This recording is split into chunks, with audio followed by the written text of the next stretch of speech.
今集嘅內容比較多啦，會講下家填後一個季度啦，樓市好咗定差咗啦，空置量上升咧，邊個區仲買得，邊個區唔買得？咁啊，租金升咗之後咧，究竟租好定供好啦？最後咧，如果你想喺澳門買地起樓或者投資嘅話咧，究竟買乜嘢嘅面積段咧，競爭對手最少同埋賺得最多錢？好啦，一季度一次嘅樓市報告，咁喺1月1號澳門出咗家填政策之後咧，咁大家都會睇究竟呢一個係一個定海神針，從此就開始反彈，定係咧會令到成個市道咧更加失望一啲？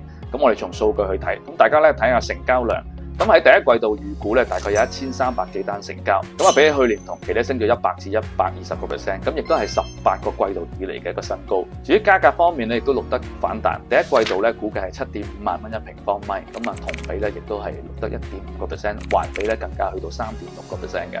咁啊升幅咧主要由一手同埋藍籌屋苑帶動啦，咁金豐名著啊、天璽湖啊、舜宇天匯啊、晉海啊等等嘅成交咧，佔咗一個比較大嘅比數啦，喺第一季。咁啊，成交價咧，亦都最低都要6000幾蚊尺，貴嗰啲咧去到8000幾蚊一尺㗎。咁啊，藍籌屋苑方面咧，澳門以豪煥為例啦，咁啊之前咧係成交價大概5000零蚊到6000零蚊一尺，咁啊去到近期咧，其實已經係除咗文華匯嘅複式單位之外咧，都已經冇晒6000蚊尺以下㗎啦，而且咧反價之後都有成交。咁啊，氹仔方面咧，以豪庭都會呢個1300尺嘅成交樓王為例啦嚇，咁過去都係成交最多呢類型嘅單位。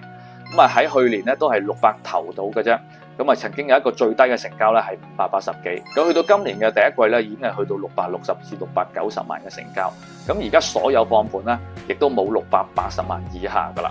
咁當然啦，講到一手或者藍籌屋苑咁好啦，咁但係其實大部分嘅非藍籌屋苑咧都係未見起色嘅，咁所以導致到咧嗰個升幅咧都係相當微嘅。咁亦都講下非本地買家咧喺澳門市場嘅購買力啦。咁啊舊年咧都有110個嘅喺第一季，咁啊今年咧得返16個，咁啊跌咗成8成幾。咁主要兩個原因啦，第一個咧就係家填嗰部分咧就冇佢哋份㗎。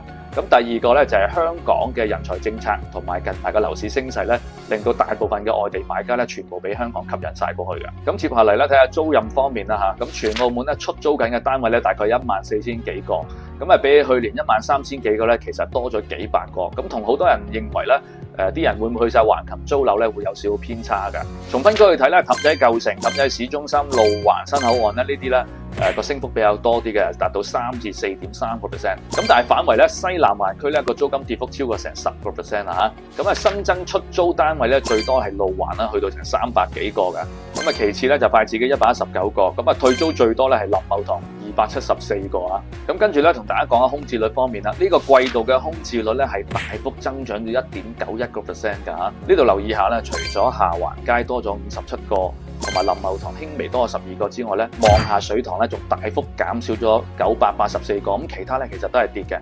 但係咧黑沙環新填海區一下子增加咗4774個啊，咁啊呢個導致到成個庫存咧又重新向上翻啦。咁我睇完呢個區域庫存量嘅一個數字之後咧，咁我一個感受，我就想即刻睇下唔同嘅面積段嘅庫存嘅分佈，同埋佢哋仲有潛在嘅供應量，另外佢嘅成交嘅去化率有幾多？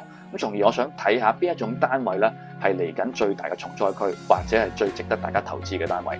嗱，咁我哋睇下20467個庫存裏邊咧，少於50平方米咧，仲有8668個，50至99咧有8694個，100至149有1458個，150以上咧有1044個啫。嗱，咁按比例去計咧，其實全澳門只係得25萬間屋啦。咁呢個庫存量咧其實唔少㗎。咁按比例睇咧，50平方米以下咧有8.15%，50至99咧有7.8%，100至149咧有6.4%，150以上平方米咧有足足140%啦。按比例計，咁我哋計一計咧，呢個庫存量如果按舊年嘅成交比例嚟計咧，佢要幾耐先賣得晒？50平方米以下咧，佢舊年嘅成交咧係1064單，咁即係話咧佢要賣晒咧要8年。50至99平方咧係1609單，咁佢賣晒咧就要年幾。咁啊100至149咧係成交咗407單，咁賣晒咧要3年半。咁啊150以上嗰啲咧有165單成交，咁啊賣晒咧就要6年幾。咁我哋再睇埋嗰個新動工嘅數字啊，咁啊50平方米以下咧佔咗大部分，有成1000個。咁啊，其次咧就係50至75嗰啲有53個，其他都係幾個嘅啫。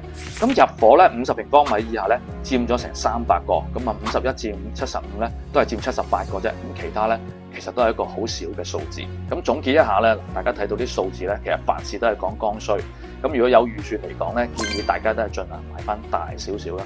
啲超細型嘅單位咧都冇咩着數嘅嚇。咁啊，如果預算真係唔夠咧，睇下可唔可以賣咗層舊樓，或者同屋企人咧商量下可唔可以夾份住。咁咧喺保值同埋升值嘅角度上面咧就會比較穩陣一啲。咁我個人咧比較建議大家咧盡量買100至149啦。呢啲去化率又高，庫存又少，又唔使同公共房屋咧有個競爭。咁如果真係爭少少預算買唔到咁大咧，都買50至99嗰啲啦，盡量向大嗰方面啦。咁啊，至於50平方米以下咧，我覺得真係制唔過嘅，庫存量大，潛在供應又多，咁啊亦都競爭對手唔少。佢個成交量佢要去到成8年幾先至賣得晒。最後咧，我都想同大家講下租售比嘅問題。咁大家咧長期都糾結㗎啦。咁而家息又平咗，但係啲租金又貴咗。咁究竟供樓好定係租樓着數？嗱，咁我會咁樣睇嘅。而家澳門平均樓咧大概5000蚊尺，咁啊當1000尺咧500萬到。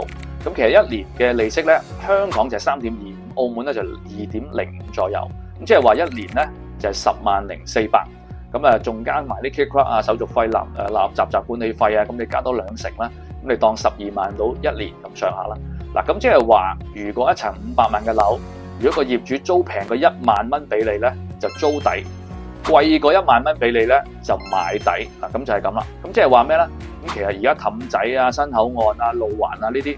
嗱，呢啲嘅租金咪會相對高啲咯。嗱，400萬而家都做緊過萬蚊啦。咁呢啲咧就可能買底。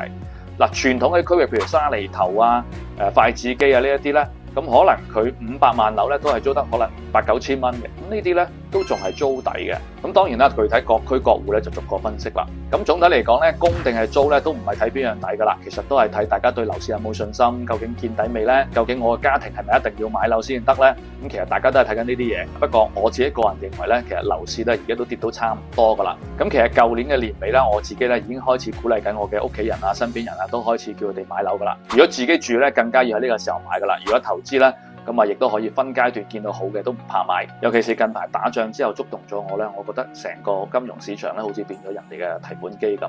咁啊一時又話想打，一時又唔想打，咁成件事都俾佢操控咗。咁啊你亦都睇到香港嘅樓市咧，其實從打仗之後咧，好似係更加好咗，更加熾熱嘅。咁主要嘅原因可能大家都覺得配教祖國啦，我哋呢度唔會好似杜拜咁俾人炸啦。咁亦都大家可能對港澳嘅機制啊、法制啊或者前景係好有信心。咁所以近排咧係完全唔同咗個環境添嘅。今集講到呢度，如果你想知道更加多澳門樓市資訊咧，歡迎關注我或者留言話俾我知你想知道啲乜嘢。唔知你對澳門樓市有咩睇法，或者你有冇咩買賣心得可以同我分享，評論區見。